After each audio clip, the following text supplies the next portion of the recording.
Today I decided to give you guys a review of Friday the 13th, the final chapter. Today is Friday the 13th, so I figured why not give you guys a review of this classic. The film is directed by Joseph Zito, and it stars Corey Feldman, as well as Ted White and Crispin Glover. It was, at the time, supposed to be the last film in the franchise, and thus they were actually able to get Tom Savini back to do the makeup effects, and the film is one of the best looking films in the franchise because of that. So without further ado, let's get into the story. The film starts on the same night as the ending of Part 3. Jason is put into the morgue because they assume he's dead from his head wound that he got at the end of 3, but he awakens, makes quick work of the doctor, who happens to be watching a really weird workout tape, and twists his head around. Poor Fackler never saw it coming. He then returns to Crystal Lake, and there we see our new group of survivors. We see the Jarvis family, including Tommy, his sister Trish, and their mother. Tommy's more or less the main character of the film. He's this whiz kid who's good at making masks and is really good at handy things like fixing the car and things like that. And he's good with computers as well. The film also stars a young Crispin Glover as Jimmy. He's a really funny character who's girl obsessed and is really bummed out. And he asks advice from his friend Ted, who's this stoner. And they're pretty much make a pretty good dynamic. I like both of these characters. One's looking to have a good time, the other's looking to get laid. Along the way, Jason returns to Crystal Lake and takes out these survivors one by one, starting with the teens. There's also this character who's trying to get revenge for his sister, who got killed by being impaled in Friday the 13th Part 2. Jason slowly takes out our survivors one by one until there's only a couple survivors left, and they must defend themselves from the masked slasher as he goes on his rampage once again. That's the basic story, and it's something that you haven't seen before, but it's done very well here. This is really one of the better slasher films of the 1980s. So let's get into the positives of the film.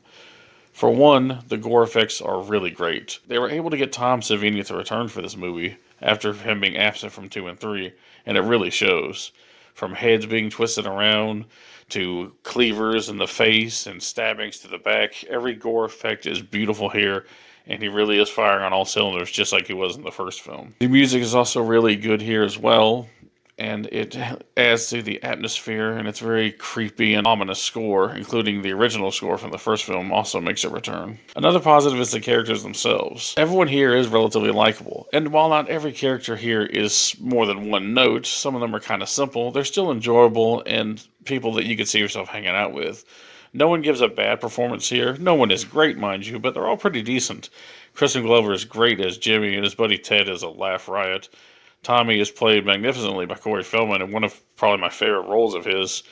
And I think Ted White is quite possibly the best Jason Voorhees.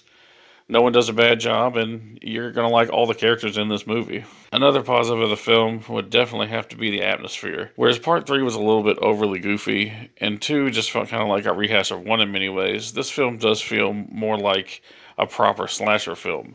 It's dark and ominous, the pacing is really good, the kills are great, every scene leads into the next one very naturally. It's a solid film through and through, and I think that it's just one of the best slashers of the 80s.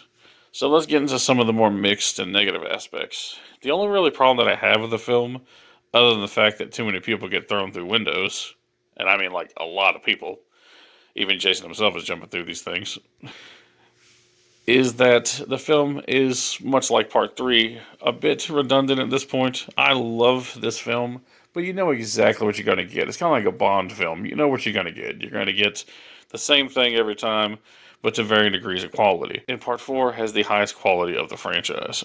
Apart from that, I have no real flaws with this film. It's very entertaining. It's very atmospheric. The characters are enjoyable. The score is great. The gore effects are awesome. The kills are amazing. Jason is in top form. If you're a Friday the 13th fan, this is the quintessential Jason movie and the quintessential slasher flick, in my opinion. It's one of the, if not the best slashers of the 1980s, and one that I absolutely love. Overall, I'm going to have to give Friday the 13th, the final chapter, a perfect 10 out of 10. If I'm being purely objective, it's probably more like an 8, maybe a 9, but that's not really how I score films. For me, it's a combination of the film's objective qualities and my subjective entertainment that I get from the film. And the film is very well made and is honestly very entertaining as well. And thus it gets my perfect score. I love this movie. It's the best of the franchise. Maybe not the most entertaining of the franchise. That might actually go to part 6. But it's a great film and one that I highly recommend. If you're a fan of Friday the 13th, if you haven't seen this one, you have to check it out. And if you just like good slashers or 80s movies, I think you'll like this one as well.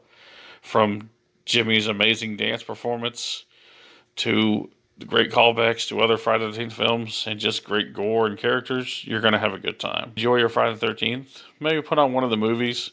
And if you'd like, let me know your favorite Friday the 13th film below. This has been a fun video to make, and I thank you all for watching. Peace out.